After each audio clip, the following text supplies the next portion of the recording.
to do a video that's basically connecting the string, okay? They've had ideas floating around for a long time that the universe is either connected by a bunch of little strings or one incredibly long giant string that connects everything, okay? My theory is the latter, which is one string that is gigantically long, infinitely growing, that connects everything, okay? So today I'm going to delineate that for you, going every which direction, okay? So, first of all, this is the electromagnetic spectrum, okay? This is what they know it to be as of right now. Starting at radio waves, that the frequency oscillates at 10 to the 4th, microwaves 10 to the 8th, infrared 10 to the 12th, light 10 to the 15th, ultraviolet 10 to the 18th, X-rays 10 to the 20th, and gamma 10 to the 22nd. Okay? So what I've added in is everything begins with love waves that oscillate at 10 to the 0, okay? Which is 1 time, okay? Then it goes up to entropy waves that oscillate at 10 to the 2nd, which is 100, okay?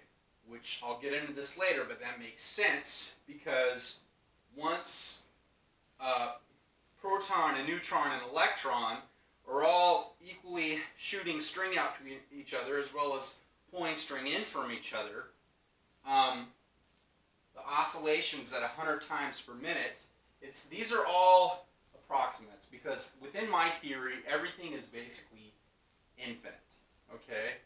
So entropy waves basically can oscillate anywhere from right after love waves begin to the beginning of radio waves.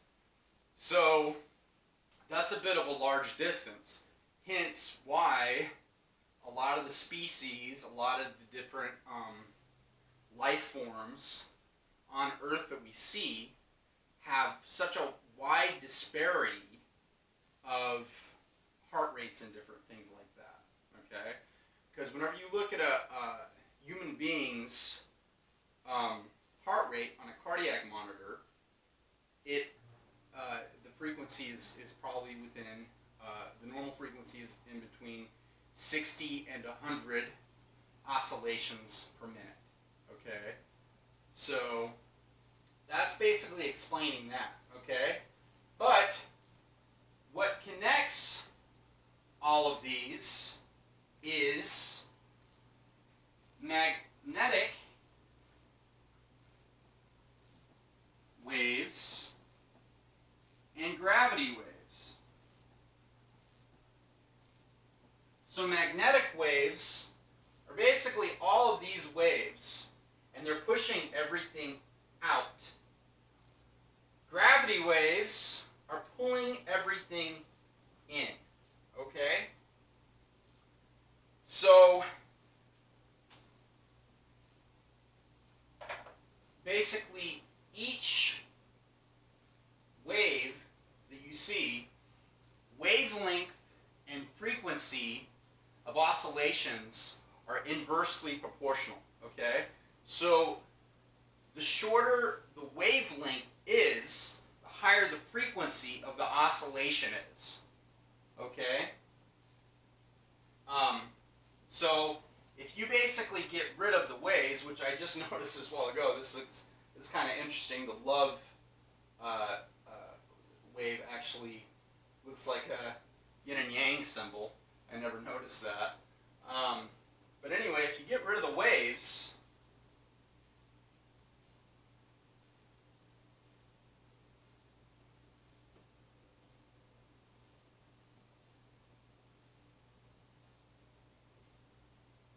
might be a little bit more difficult than I thought that it would be.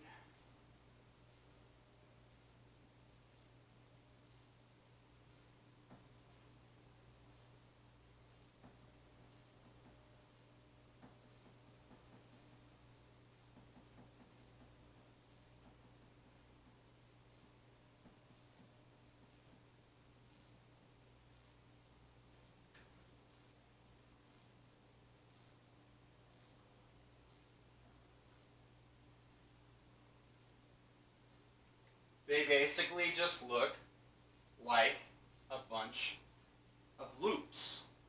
Okay?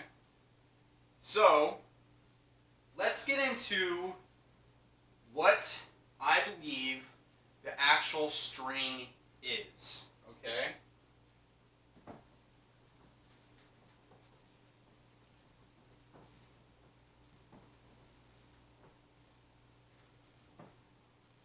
So the most fundamental particle which I believe connects the entire universe is the photon. Okay? So I'll explain that in a minute. But first of all, let me get into the gradises of space. Okay? So we live in basically 3 dimensions. Okay? So you have length, width, and height. Okay? So with that, you have 3 dimensions.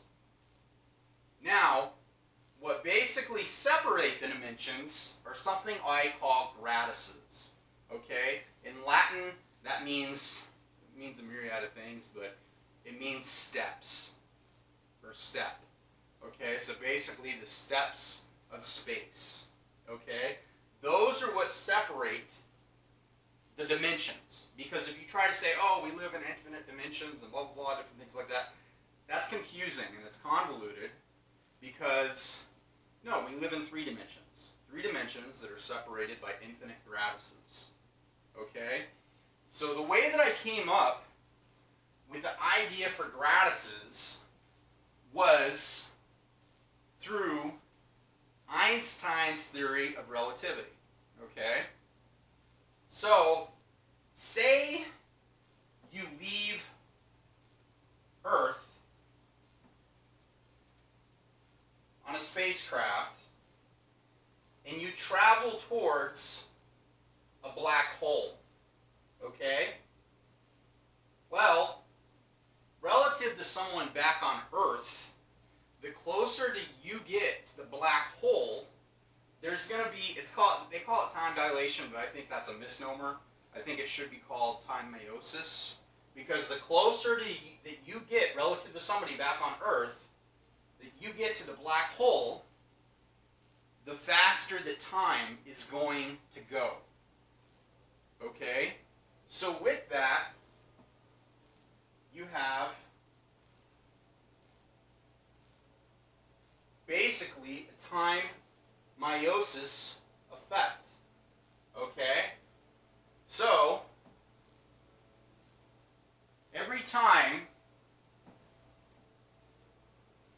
that you account for that, time having the meiosis effect and getting faster and faster and faster relative to somebody back on Earth, you can basically connect the dots.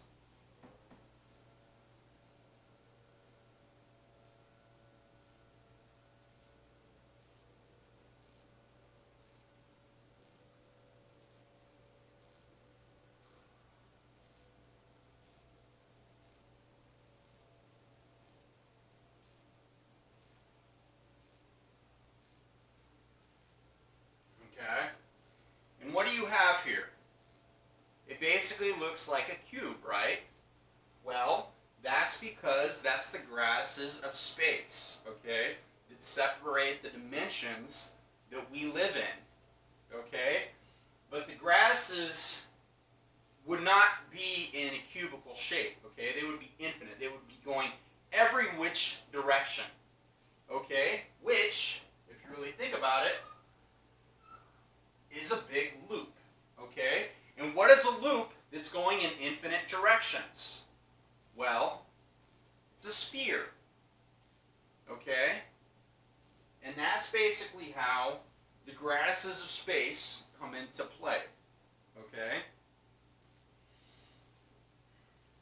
Now, something that I need to explain with basically the waves that I showed you earlier: love, entropy, radio, microwave, infrared, light, ultraviolet, X-ray, and gamma waves, is you can measure the string transversely, okay, which they've been able to do in science. That's how they've been able to basically measure the frequency of oscillations with the electromagnetic spectrum, okay? Because you have transverse waves that are kind of like this. And then it's hard for me to explain longitudinal, but it's longitudinal waves are basically, say you had a spring and somebody else was on the other end of the spring over here, and you pushed it back and forth towards each other, and the spring would kind of, you know, go back and forth like that. That's longitudinal, okay? So the way that the string oscillates is you can measure the frequency of them transversely like this.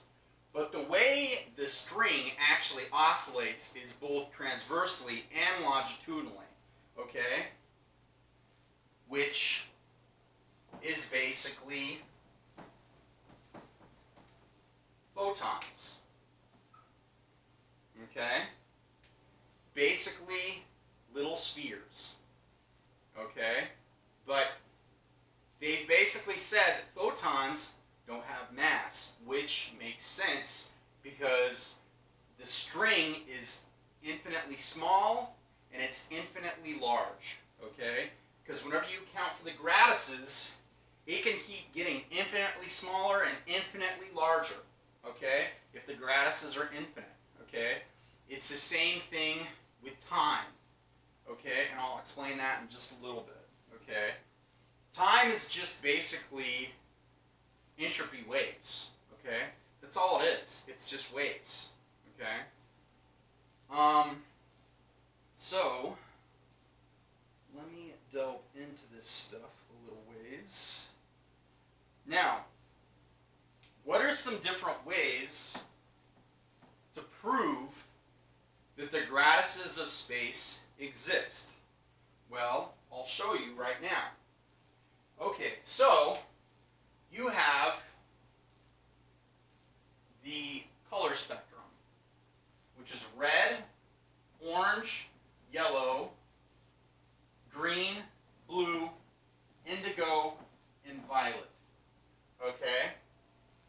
So, if you have a prism and you shine light in the prism, like from the sun, white light, it breaks the color spectrum down into Roy G. Biv, kind of like whenever you see a rainbow. Okay? So, that's a clue that the gravises of space exist.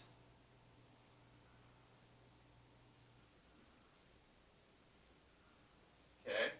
So, you have a prism here, you have the white light shining into it, the prism breaks up all the colors of the color spectrum here, okay? So, what does that look like to you? Well, I'll tell you what it looks like to me. It looks like the gravises of space, okay? Because you start, okay, because an electron is basically zero, and then it goes up to infinity, which is a proton, okay? And then it starts over again at another black hole.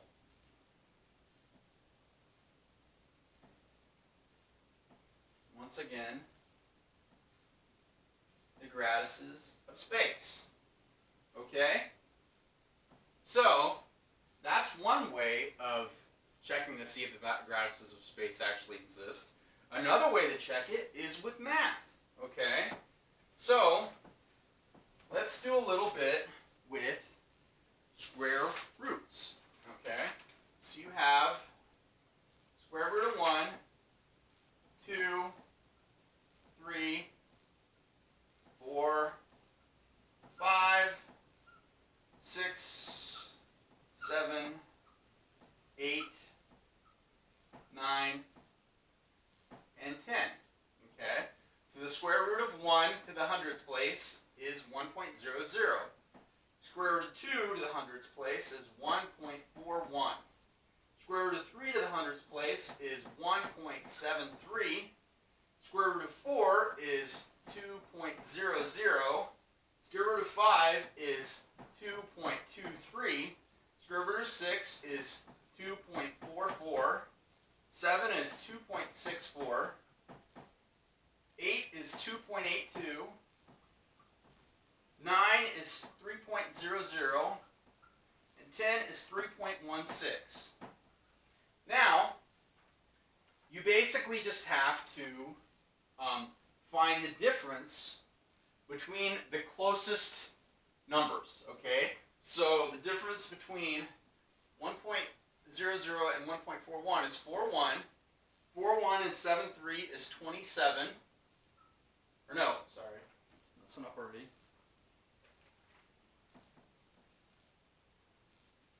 4.1 and 7.3 is 32. 7.3 and 0 is 27. 0 and 23 is 23. 23 and 44 is 21. 44 and 64 is 20. 64 and 82 is 18. 82 and 0 is 18. 0 and 16 is 16. Okay? Now you just find the difference between these numbers. Okay? So 41 and 32 is 9.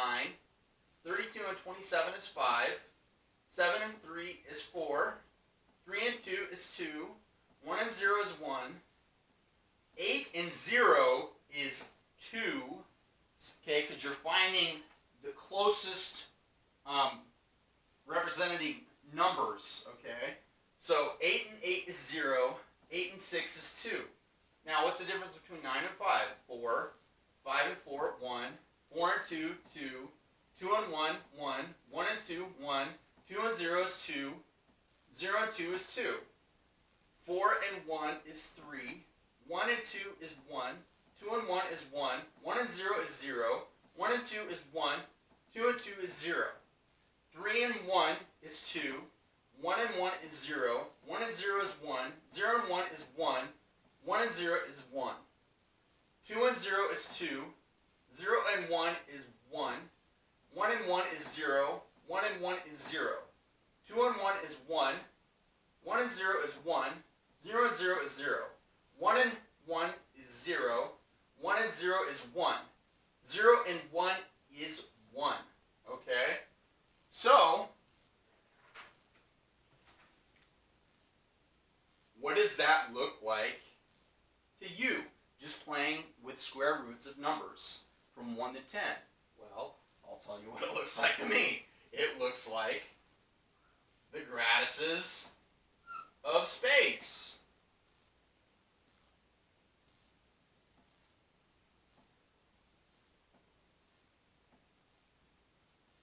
Okay, so those are a couple different ways to kind of verify that the gradiuses of space actually exist. Okay, and that's the thing about it is whenever you get to the fundamental level of the string, you start to realize that everything all just basically comes together. It all consolidates into one. You know, whether it's science, math, you know, spirituality, everything. It all consolidates into one. And you start to learn that once you start to connect the string. Okay? Which I'm showing you how to do today. And this has taken me a while to put together. Okay. So, the string is basically photons, okay? And that's why quantum mechanics is so difficult to decipher, because the photons are, okay, so the longer down the electromagnetic spectrum they get, the larger the photons get, but also the higher the frequency they oscillate at. So the more they're bouncing around everywhere. You know what I mean? So that's why quantum mechanics is so difficult to decipher, because the string is basically just the photons. But you know, once the frequency gets high enough and they're oscillating at a high enough frequency, they're everywhere.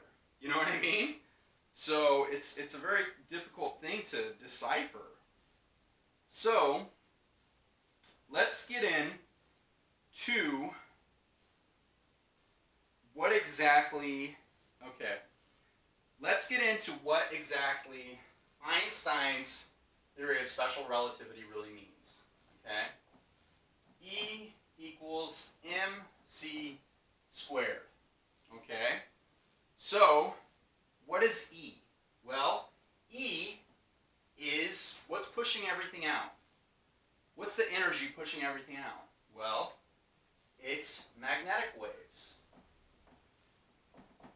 And what is mass? Well, mass is what's pulling everything in, which is gravitational waves. At the speed of times the speed of light squared. Okay? So, to be able to relate Einstein's theory of special relativity to Planck's quantum theory, so basically Planck's theory is E equals Planck's constant times frequency. Okay? So Planck's constant is basically how they figured out how to measure the oscillations of and wavelengths of photons. Okay?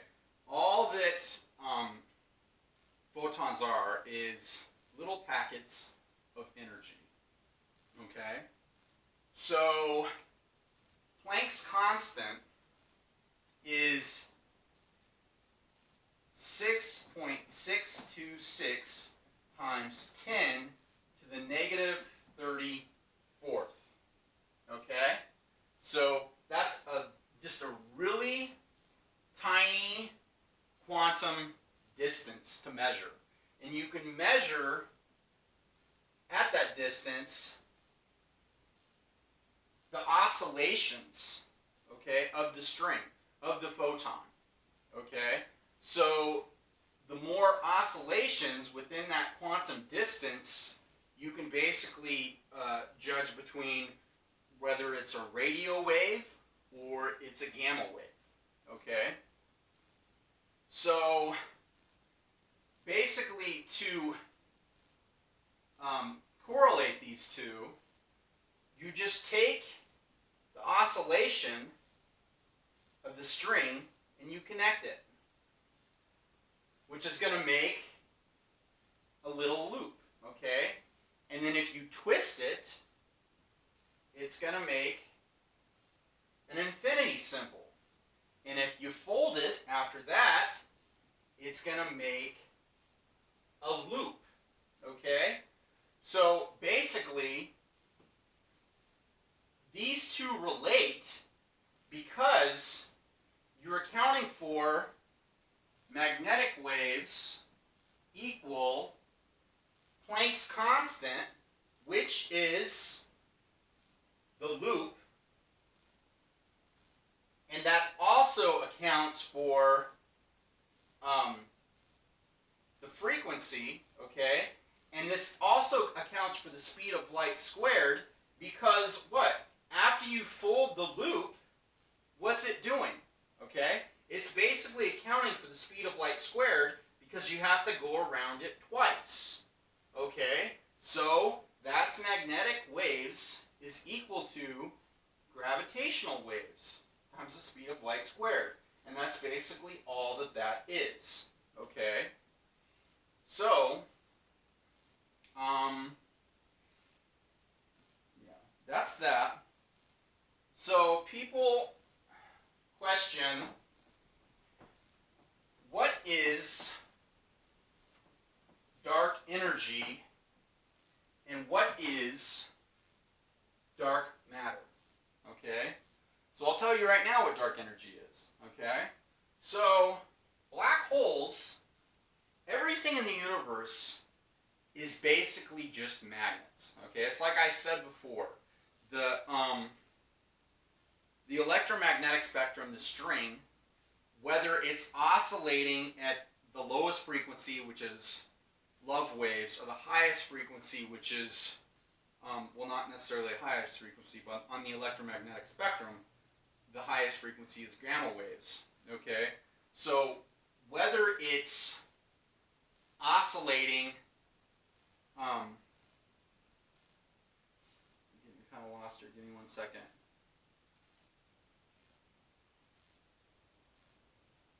Okay, so whether it's oscillating at 10 to the 0 or 10 to the 22nd, what's still holding it together is the magnetic waves that are pushing everything out and the gravitational waves that are pulling everything in. And they both oscillate longitudinally as well as transversely and infinite oscillations. Okay? That's how basically the gravities work. Okay? And that's basically what holds everything in to little spheres. Okay? So, dark energy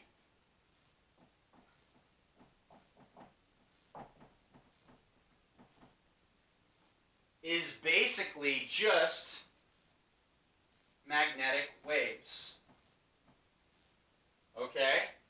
Because you have a black hole in the center of a galaxy here, and a black hole in the center of a galaxy here.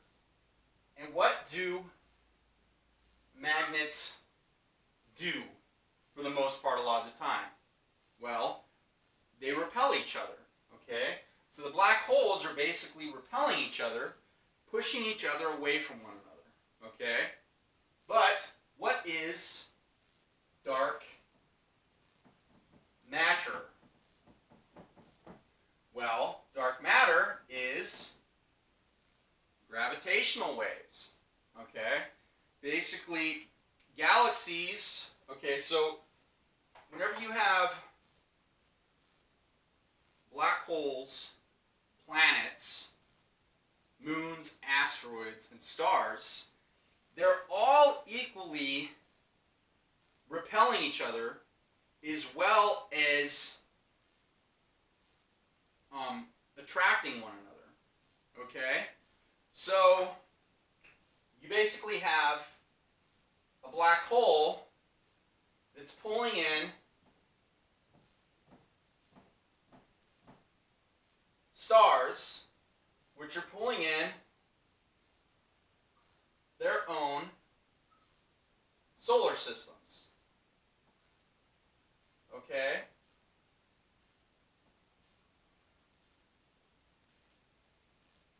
So, that's basically all dark matter is basically just, for the most part, they're just all equally repelling and attracting one another. Okay? And the way that galaxies basically kind of more or less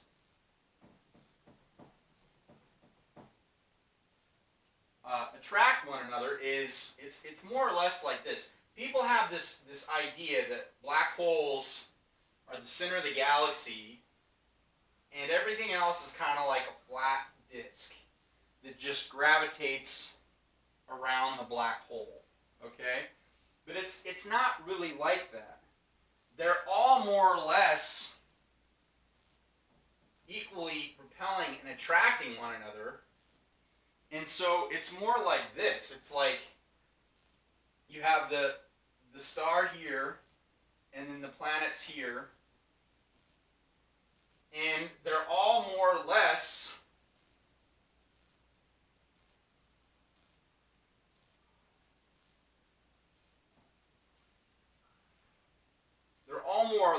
equally attracting and repelling each other. So it's not really necessarily like a disk. You can kind of think about it like a disk, but it's not a disk that's just staying flat. Okay? It's moving all directions. Okay? It's just that it's happening so slowly in space that we can't very well account for it. Okay? And once in a while, okay, because with my theory, the universe is infinite. Okay? Galaxies aren't infinite, but the universe is infinite. Okay? So with an infinite universe, the black holes are not always repelling one another. Okay? Once in a while, whenever their poles meet up, they attract and they come together.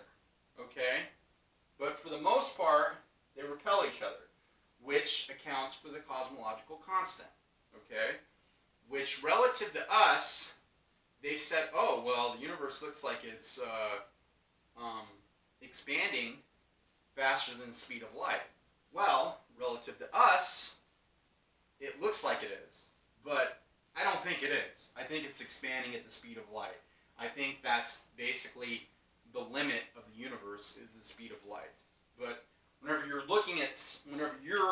standing here and you're looking at something else that's going boom, bam, bam, bam, bam, bam, it's going to look like it's going faster and faster and faster than the speed of light relative to you, but it's really not. If you were actually side by side with it and you could measure the speed, you would realize it was going the speed of light. Okay? So, now, let me get into...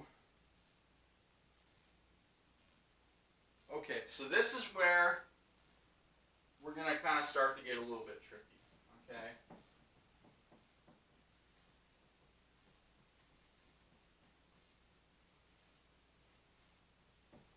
So, and people can argue this, okay, because it's just like quantum mechanics, okay? It's very difficult to account for everything. There's going to be inconsistencies, okay? But,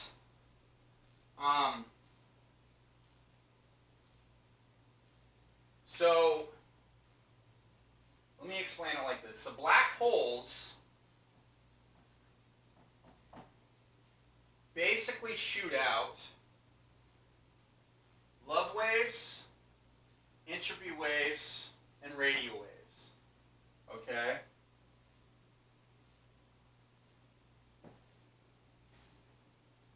Planets, moons, and asteroids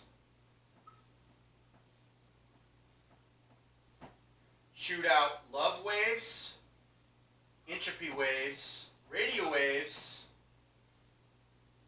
microwaves, infrared, and light waves.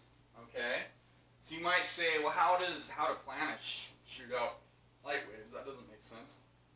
Well, they do, because if you think of, hot lava at nighttime, it glows, right? Well, that's where planets shoot out light waves. And you might say, well, moons and asteroids don't do that. Well, you congregate enough of them together and they're basically going to form a planet. So they will. You know what I mean? And then stars shoot out love, entropy, radio waves, microwaves, infrared, light waves, ultraviolet waves, X-rays, and gamma waves. Okay? Which are all basically held together by the magnetic waves that are pushing everything out and the gravity waves that are pulling everything in. Okay?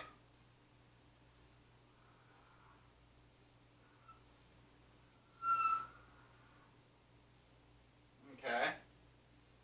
So, and some people might say, well, haven't they seen gamma waves being detected from black holes and different things like that?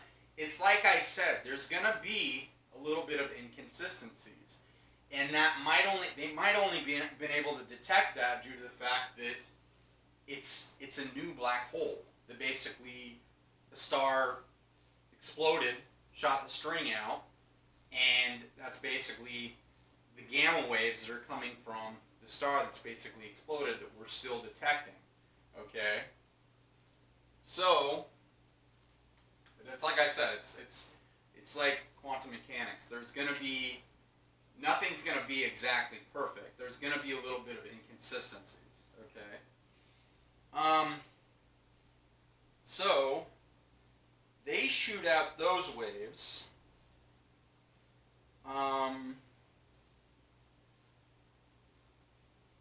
Now let me get into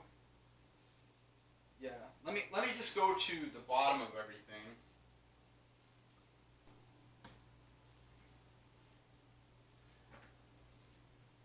Okay, so like I was saying, let me get into quarks. Okay.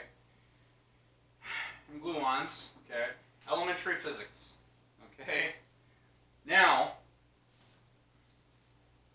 like I said, the elementary or the fundamental particle that is the string are photons. Okay? So, the nucleon of neutrons and protons are made of, protons are made of 2 upward quarks and a downward quark. Neutrons are made of an upward quark and 2 downward quarks. And the gluons are basically what separate the quarks. Okay? So, you have a neutron and a proton. And within them are the quarks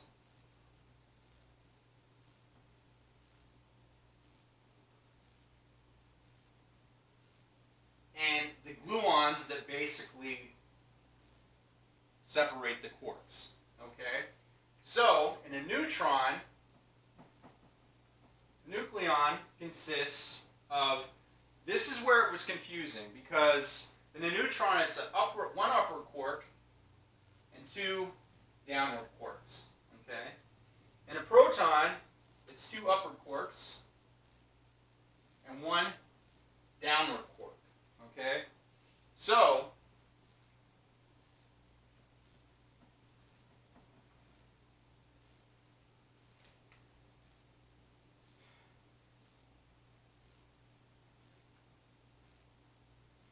okay, before I get into this, let me explain something to you real quick, and this is where it gets to be very trippy.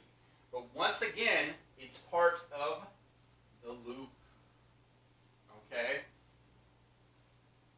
So, where it starts to get trippy is electrons, protons, and neutrons are the same thing as black holes, planets, moons, asteroids, and stars. Okay? An electron is a black hole. A neutron is a planet, moon, or asteroid. And a proton is a star. Okay? And that's where it kind of starts to get a little bit trippy. Alright? But that's part of it. That's part of the way the universe is. It's a big loop. Okay?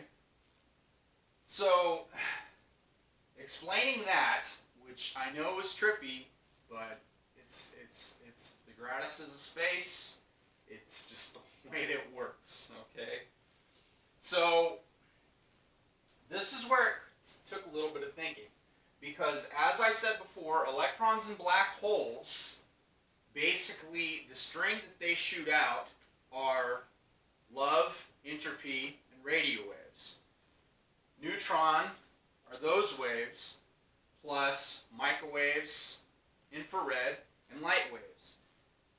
And protons and stars are those waves plus ultraviolet, X-ray, and gamma waves. Okay? What all holds them together is the magnetic waves shooting out, gravity waves pulling everything back in. Okay? That's what holds everything together. Both oscillating longitudinally and transversely infinitely. Okay? That's how the string can be infinitely small and infinitely large going through the grasses. Okay? So it took a little bit of thinking to account for upward quarks and downward quarks, and basically accounting for the string the way that it shoots out. But I realized that a neutron and a proton are basically, a neutron is basically a planet, and a proton is basically a star. They shoot out string differently. Like, for instance, the neutron that we're on right now, the Earth, is shooting out string, which is human beings, animals, plants, the air, water. All those things are basically the string, okay? And the sun is shooting out string, which is, all the different waves that I just explained to you, okay? So, to account for the quarks, you have to account for how the string is getting shot out, okay? So, the upward quark in a neutron is actually love, entropy, and radio waves. And the next downward quark is microwave, infrared, and light. And the next downward quark is ultraviolet, X-ray, and gamma waves. Okay? For a proton, this is where it's a little bit more confusing, okay? Because the gluons are actually the way the string is kind of being shot out. So from the downward quark, it's basically shooting out. The gluon is basically love, entropy, and radio waves. The upward is shooting out microwave, infrared, and light waves. And the next upward, the gluon is ultraviolet, X-ray, and gamma waves. Okay? And that's basically how they all connect. It's basically the gradises of space. Okay? Because I didn't explain that before, but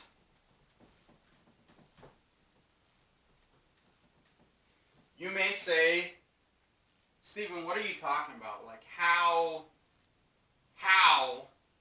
can basically the same way that a galaxy works be the same way that an atom works? Okay? Well, whenever you're looking at the gradises of space,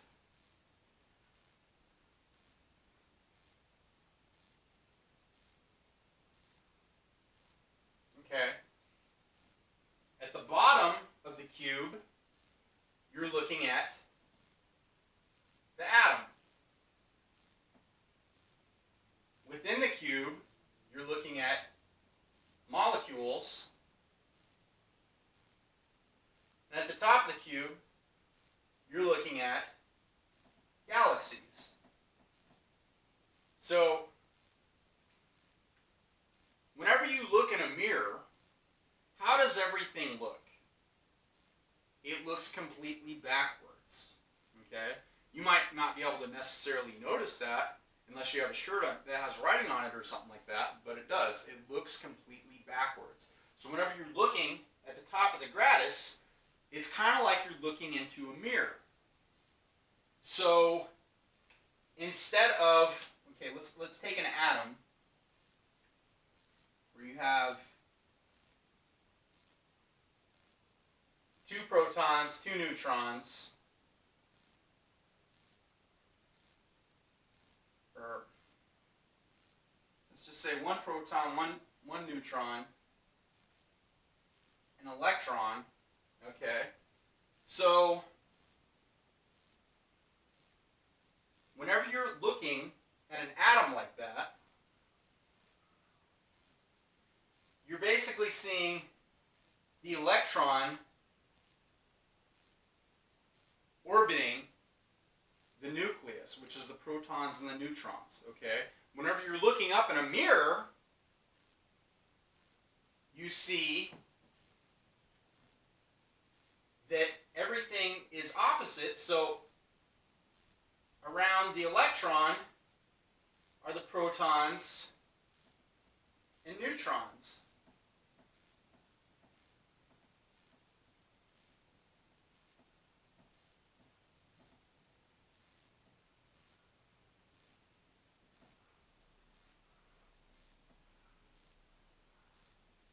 Okay? So you're basically kind of like looking at everything in a mirror. So whenever we're actually looking with a telescope up into the universe and we're seeing galaxies, we're actually just seeing atoms. Okay?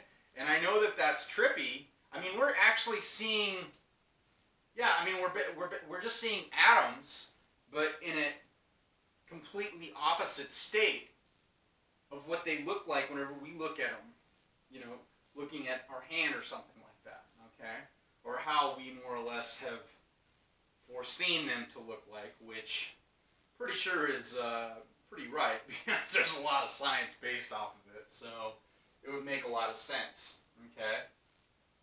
But those are basically kind of how the gradiuses of space work. So whenever you get into looking at an atom, okay, so you have neutron, proton, electron out here. Now you start delving in, okay, and you start looking at the electron. You get closer and closer and closer to the electron, and what do you see? Well, you start seeing protons and neutrons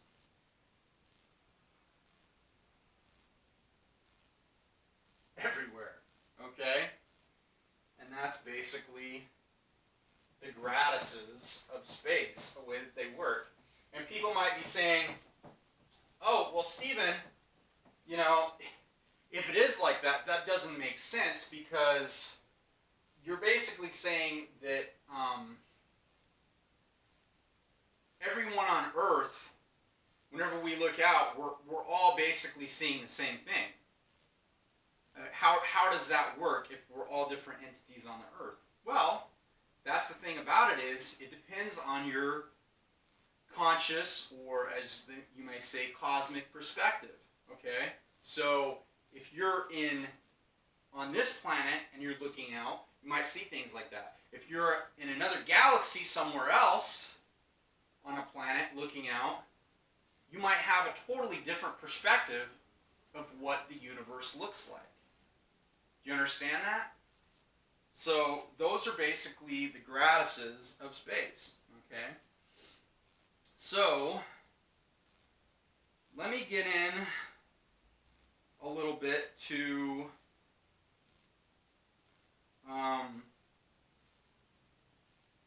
talking about how everything is pretty much universal. There are deviations, which is why so many different species live on the Earth. So many different, galaxies are out in the universe. You know, so many different atoms and different things like that. There are deviations, but for the most part, the universe follows pretty much a universal paradigm. Okay? So, let me explain that. So, here's an unfertilized egg, and here is a sperm. Okay? So the egg basically, the sperm basically infiltrates the egg, gets inside, and new string is made. Okay? So it's pretty much universal the way that that works, because if you compare this to the earth and a tree that's on the earth that drops seeds, most of those seeds for the most part are going to become, bird food. But every once in a while, one of them gets into the earth.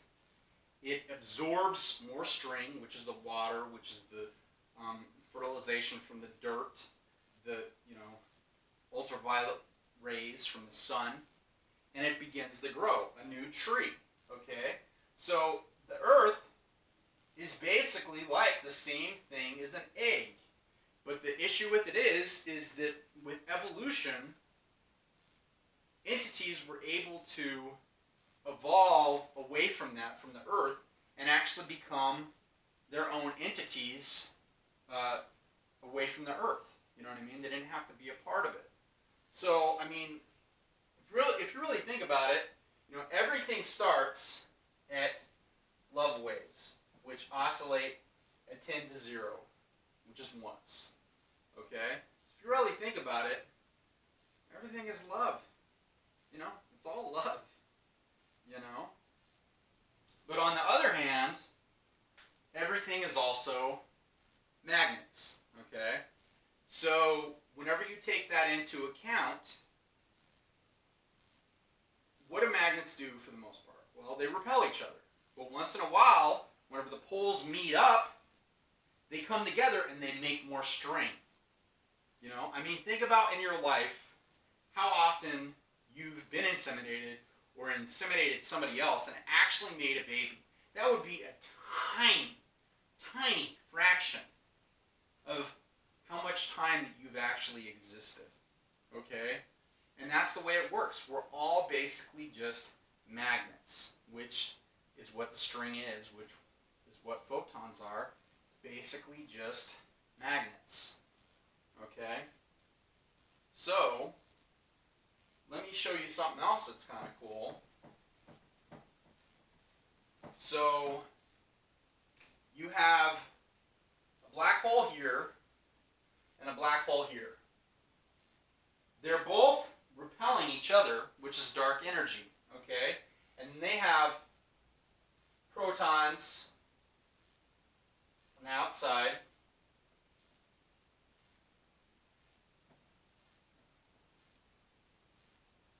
and neutrons on the outside of them.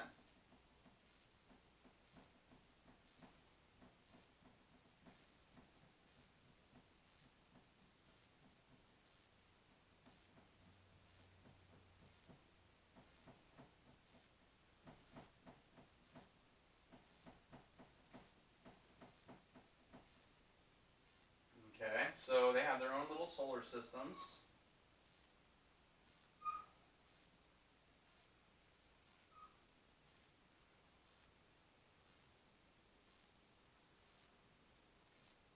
I'm sorry, sometimes I intermix neutrons, protons, electrons of black holes, stars, planets, because, within my theory, they're the same thing. So, little solar systems.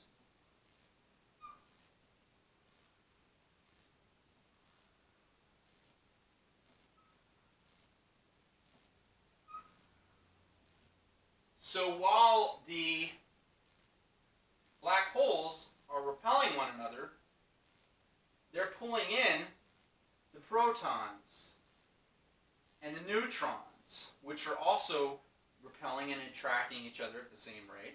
Okay? So what does that more or less kind of look like to you? Well, I'll tell you what it looks like to me. It looks like flowers. Okay? That's all the universe is really just a garden of flowers. And if you want to think about it like that, that's what you are. You're a blooming flower. Whenever you start at 0 and you grow, and you move up to infinity, and you die and you wilt away, and you probably start at 0 again, move up to infinity, die and wilt away. know, it's a beautiful thing, you know.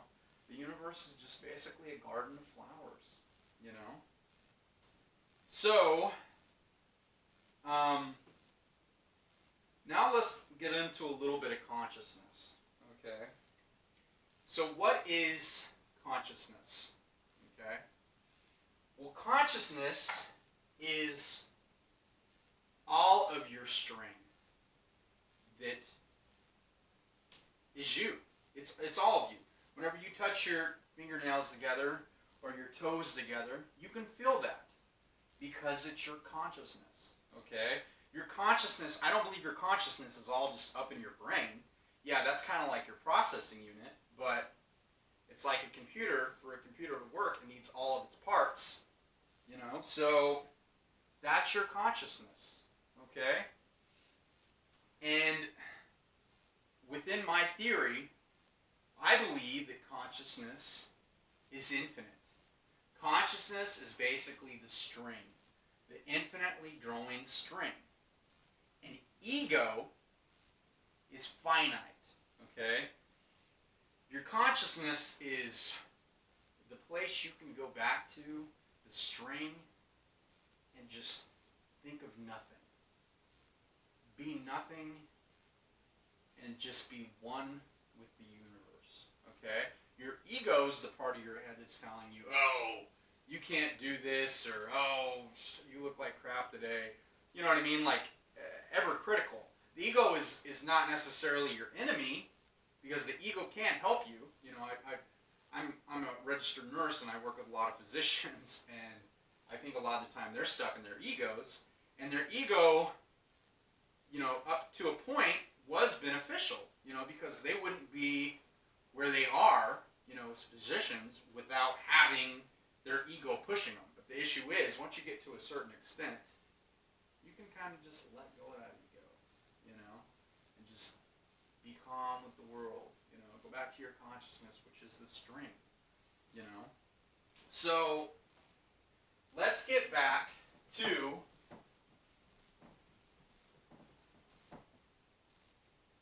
E equals mc squared. Okay? So basically, consciousness can be thought of as E. Okay?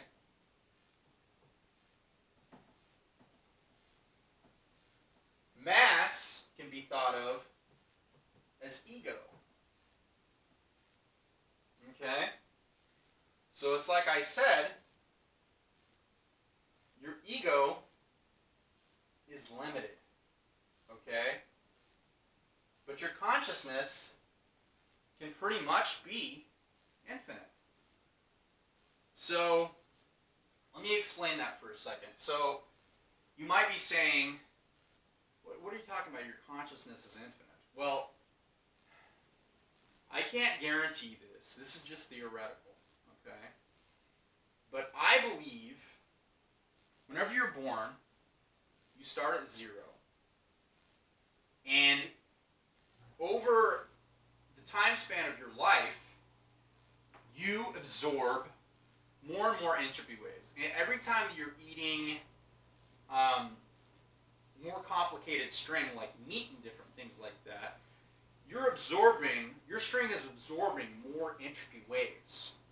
So instead of eating things that, you know, don't have as much entropy, like plants and different things like that, you know, like eating salads and things like that, whenever you ingest a salad and water, your string absorbs a lot less entropy waves than if you eat, you know, meat and wine and soda or beer or something like that.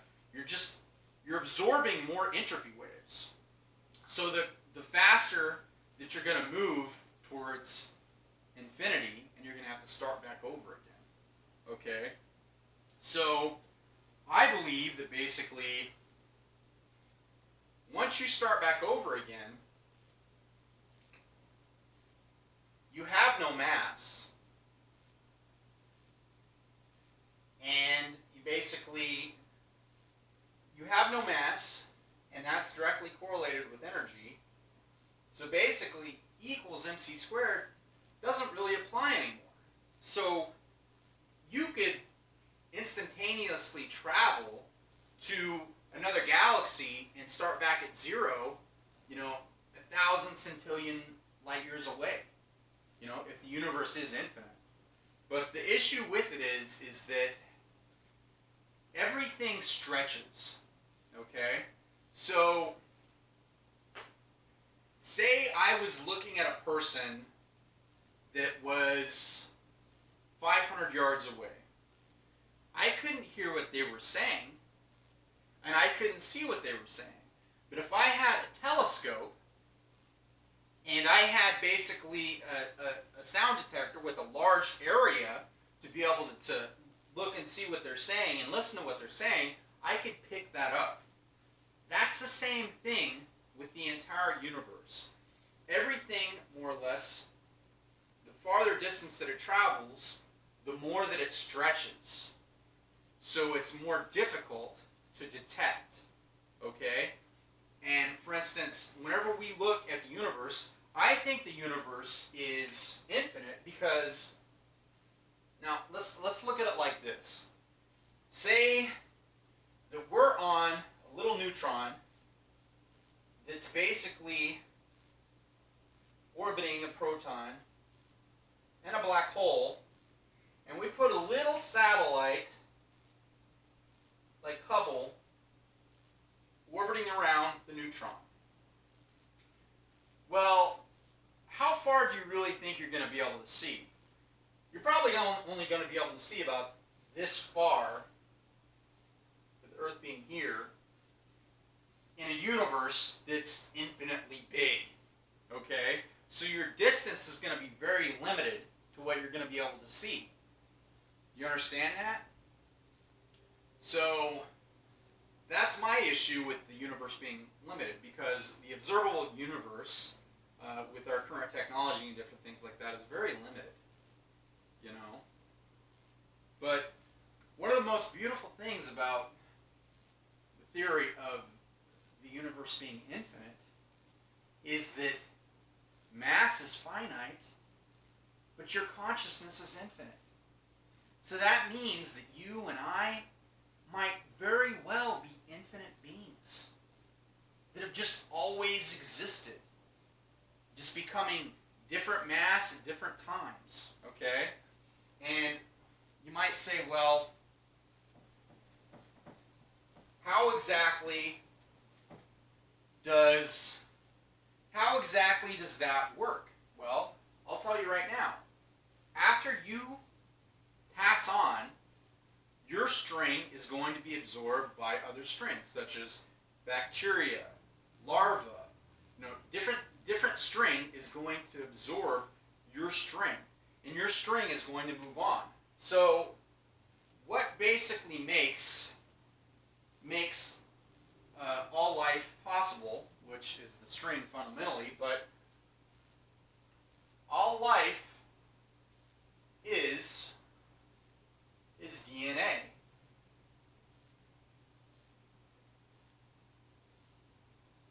And what is DNA fundamentally? It's this string. Okay?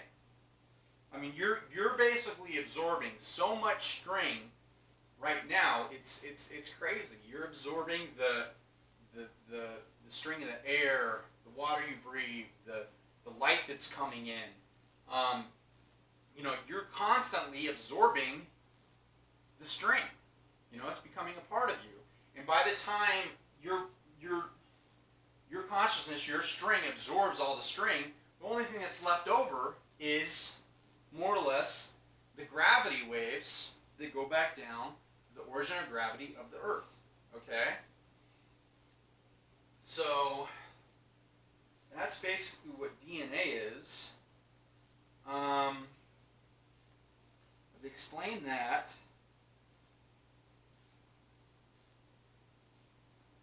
I went over that. Yeah, but basically that's all the string is it's just photons. Okay? protons are the only particle that they know of that is massless. And it's hard to explain exactly how the string works because, I mean, it's such a beautiful thing and it's so complicated, but that's how the string can be infinitely small and infinitely large, because technically, according to science, it's massless. Okay? Because all the string is basically is waves oscillating from everything from 0 to infinity, oscillating at transversely, longitudinally, and longitudinally. It's basically just everything. You know, it's a you know, you can think of it like a series of spheres getting infinitely smaller and infinitely larger. You know, and that was another thing that I was going to get into was what is 0 times infinity? Is it 0 or is it infinity? Well, it's neither. I'll tell you what it is. It's Trinity. Okay? Which is what? Electrons, protons, neutrons. Okay? That's basically all the universe is. If you really think about it, everything in the universe is divisible by 3. Okay? What is 1 divisible by 3? Well, it's 0.33333, basically to infinity. Everything in the universe is pretty much divisible by 3 in one way or another. Okay? And that's basically the Trinity. Okay? So, I'm trying to make sure I went over everything, explained it all. Oh, the microwave cosmic background. Okay? So, a lot of people might say, well, Stephen, if the universe is infinite, why would they talk about the microwave cosmic background the way that they do? Well, I'll tell you what the microwave cosmic background is. It's basically just the string. Okay? If you ever turn on your TV and put it on a channel that's just static, you can basically just watch the string. Because that's all it is just the string. Okay? Because if you have, let's get into different dimensions. Okay, so you have 1, this is the first dimension.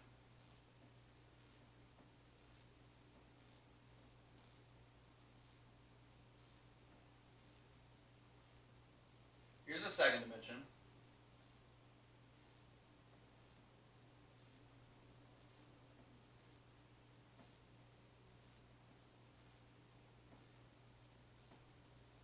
Third dimension.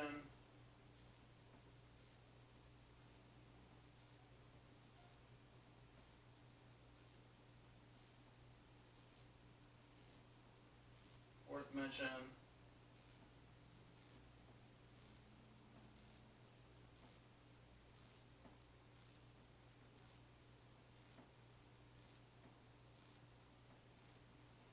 I could infinitely keep going with dimensions, but what does that look like to you? It looks like static, right? It's just the string. That's all it is. And they're basically just seeing string, most likely from whenever our galaxy first formed. Okay? So, which may have happened 13.8 billion years ago. You know what I mean? But for the most part, I think the universe is infinitely large. It's just infinite. Okay? So, let me make sure that's pretty much everything. Yeah, I think that's pretty much it. I think I've pretty much explained it.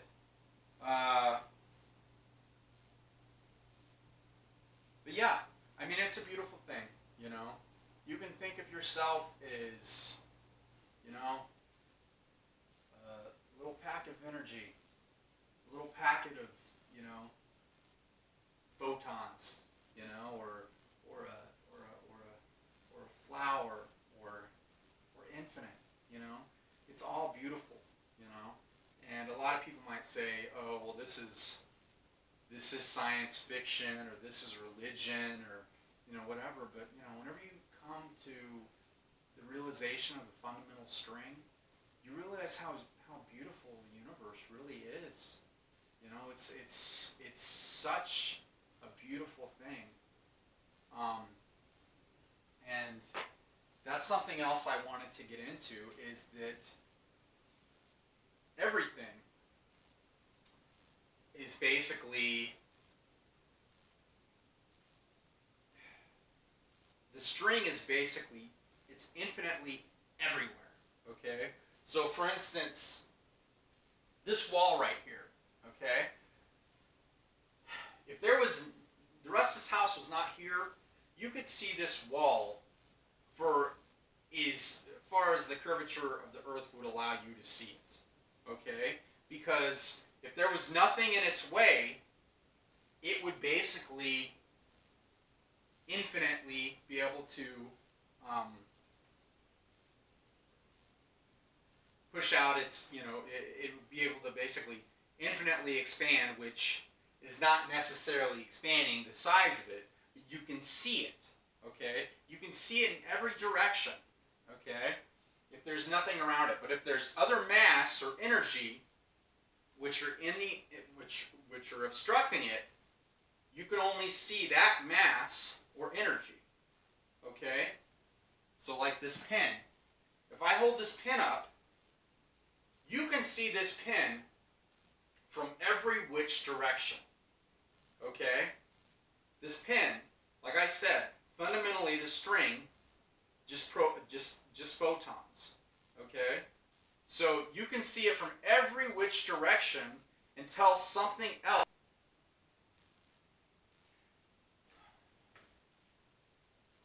which is infinitely, basically you can see it's photons from every which direction until something else obstructs it, okay? And that's the point, is that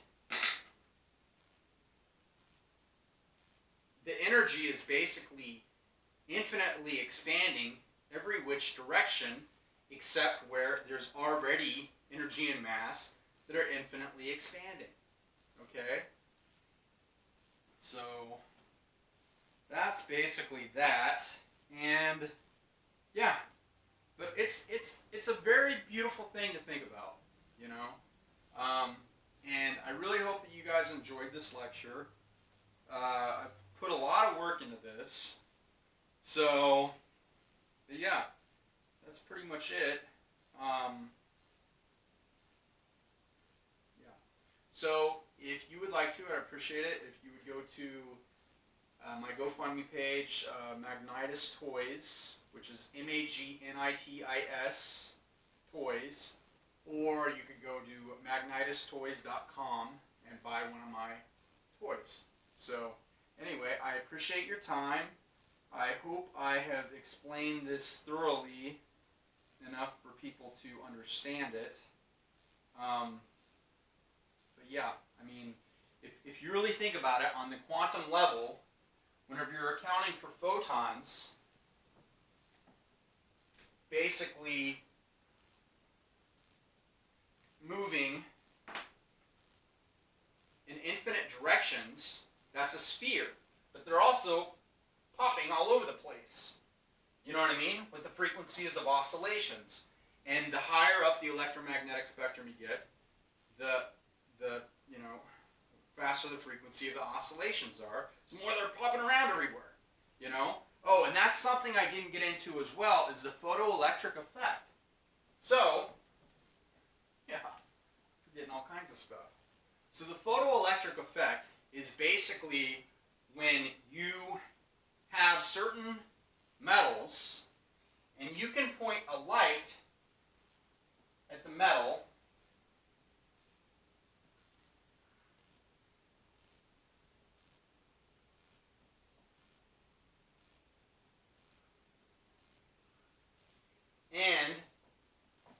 basically free electrons from the metal.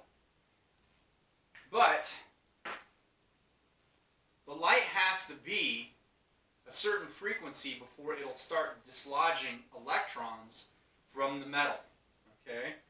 So, why is that exactly? Well, the reason is because the farther you get down the electromagnetic spectrum,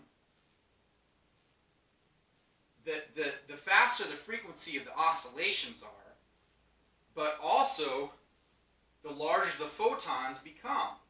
So they become large enough at that point, and they're oscillating at such a high level that they can dislodge the electrons from the metal. Okay? And that's basically how that works. Okay? If you want to look up the photoelectric effect online, I would recommend it because it's interesting stuff to learn about. But yeah, that's basically all it is. Because all electrons are is spun up string. Okay?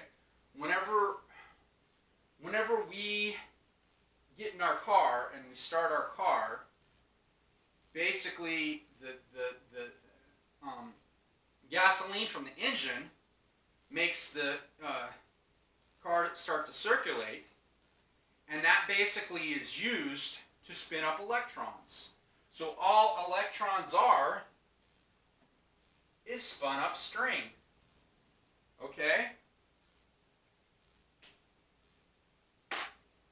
But at the fundamental level, the string is photons. Okay? The fundamental level is photons. And then you go up to electrons, which are the spun up string. And then you go up to neutrons, and protons, and then you just go from there. But on the fundamental level, it's all basically the same thing. It's all just photons, just packets of energy, which are the string. Okay? Alright, well, I hope you enjoyed this lecture, and good luck out there.